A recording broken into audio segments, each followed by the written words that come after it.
Salut tout le monde! Aujourd'hui, je vais faire une petite vidéo sur le chapitre de la caféine du Brain Saver Book d'Anthony Williams. Si vous ne l'avez pas acheté, ce livre-là, il est exceptionnel. Vraiment. Je vais vous dire que le chapitre sur la caféine, malheureusement, c'est un petit peu déprimant, mais je voulais quand même vous partager de l'information pour que vous l'ayez. Après ça, vous décidez si vous voulez boire du café ou pas, ou vous pouvez peut-être réduire votre consommation de caféine. Puis en passant, il parle de la caféine, c'est pas seulement le café, c'est le thé vert, le kombucha, le matcha, tout ça, là, le chocolat, le cacao, tout ça, c'est tout pas bon. Fait que c'est toute de la caféine, tu sais. Fait qu'il y en a qui disent, ah, ben, je vais prendre mon thé vert, ça va être mieux, là. Ben, lui, il dit toute la caféine, on devrait vraiment se tenir loin de ça. Puis il parle au début de comment ça a été, comment l'histoire, comment c'est venu le café dans notre société. Puis il parle qu'en 1940, on a commencé à avoir beaucoup de troubles, surtout les femmes, des troubles de dépression, de fatigue chronique, d'anxiété, brouillon mental, quoi d'autre, des maux de muscles, d'articulation, tout ça. Puis l'industrie de la caféine a vraiment pris avantage de ça parce que la santé des gens vraiment là, déclinait. Les gens devenaient de plus en plus malades. Puis ça, les symptômes que ça causait, là, dans le fond, les maladies chroniques, c'était du brouillard mental, du TDAH, la difficulté de focus et concentration. Fait que ça nuisait à leur travail, les gens. Fait qu'ils ont commencé à mettre du café dans les milieux de travail. Parce qu'apparemment, avant 1940, les gens ne buvaient pas de café. C'était pas vraiment un breuvage qui était populaire du tout. Tu voyais pas du monde qui buvait du café au déjeuner, buvait un verre de lait de vache, puis un jus d'orange, puis même le thé, c'était pas tant populaire. Mais apparemment, ça a vraiment commencé justement en 1940, quand les gens commençaient à être de plus en plus malades. Puis ce qu'il dit... fait que ça interférait avec leur travail. Mais ce qu'il dit Anthony Williams, c'est malheureusement, il appelle ça le Classified Medical Industry. Ça, c'est l'information qui parle que les médecins, tout ça, ils n'ont pas accès, parce qu'il y en a des études, mais on n'en parle pas, c'est caché. Ils ont créé des pathogènes comme le Epstein-Barr. Ça, le Epstein-Barr, je ne me rappelle pas dans quelle année qui dit que ça a été lâché dans le monde, mais cette industrie-là, ils créent les virus et puis les lâchent dans le monde, mais après ça, c'est eux qui proposent les solutions comme la caféine. Alors ça, c'est sûr que c'est assez ordinaire, merci. Mais le virus de l'Epstein-Barr qui crée souvent, justement, là, tous ces symptômes-là que j'ai mentionnés, je pense que ça a été relâché en 1920 ou 1930 dans le monde. Fait que, tu sais, là, en 1940, là, les gens commençaient à avoir des symptômes. Puis il disait on voulait garder l'industrie de la caféine, on voulait rester ça parce que c'est tellement comme une addiction. Là, les gens sont vraiment addictés au café.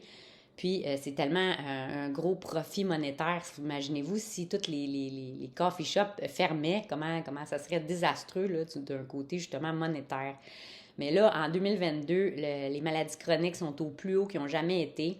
Puis, les gens sont vraiment dépendants de la caféine. Fait que, qu'est-ce que ça fait la caféine? Là, il en parle. Il dit, ça met notre corps en fight or flight mode. Ça, c'est quoi ça, fight or flight? J'en parle souvent. Mais c'est comme quand notre corps, on voit un tigre, admettons, ben, au lieu que notre glucose s'en aille dans nos cellules, comme d'habitude, notre glucose va s'en aller directement dans nos muscles pour qu'on court plus vite. On a de l'adrénaline qui sort du cortisol. C'est pour assurer notre survie. Par contre, si on est toujours en situation de stress chronique, c'est vraiment, vraiment pas bon pour notre santé. Puis le café, ça fait le même effet qu'un tigre pour notre santé. Ça fait comme une montée d'adrénaline, une montée de cortisol. Ça sollicite nos surrénales, justement, comme si pour qu'on court vite. Puis c'est pour ça que ça nous donne un boost, puis on aime ça, ce boost-là, tu sais. En tout cas, moi, dans le temps, là, c'est sûr que ça me fait être plus productive. Mais ce que ça fait, ça, c'est que ça affaiblit notre système immunitaire. Puis il disait aussi que ça permet aux pathogènes de rentrer plus facilement dans le cerveau. Ça, c'est quelque chose que j'avais jamais entendu. Puis, justement, toute la constante là, montée d'adrénaline comme ça, là, c'est vraiment un défi pour nos cellules immunitaires. Ça affaiblit nos glandes surrénales. Puis il y a tellement d'hormones de reproduction qui sont produites par nos surrénales. Fait que là, on a vraiment des problèmes plus d'hormones. On a des troubles de libido. Les gens commencent à perdre leurs cheveux. Ils ont des cheveux comme qui s'amincissent. Parce qu'apparemment, la science n'est pas encore là, mais le café, ça veut vraiment perdre une hormone qui est responsable de la pousse de cheveux. l'autre chose qu'il disait, c'est que là, maintenant, les études essayent de montrer comment que c'est hot le café, puis comment que c'est plein d'antioxydants, puis c'est associé à la longévité, mais il disait ça, là, c'est tout faux. Puis c'est parce qu'ils veulent que l'industrie du café continue tu sais, c'est vraiment payant. Il disait c'est le pire diurétique qu'on peut pas prendre parce que c'est vrai que quand on prend du café, souvent, on va faire plus pipi, mais on va éliminer tout notre liquide, mais ça va tout déshydrater nos cellules, puis toutes les toxines vont rester dans nos cellules qui sont comme toutes asséchées en plus. Fait que c'est comme on a des cellules sèches et toxiques. Fait que ça, c'est vraiment pas bon. En nutrition holistique, on dit souvent les gens qui boivent du café, c'est vraiment important qu'ils prennent une multivitamine puis qu'ils mangent vraiment mieux que les autres parce que ce que ça fait, c'est que ça enlève toutes les bonnes vitamines puis les minéraux de notre corps.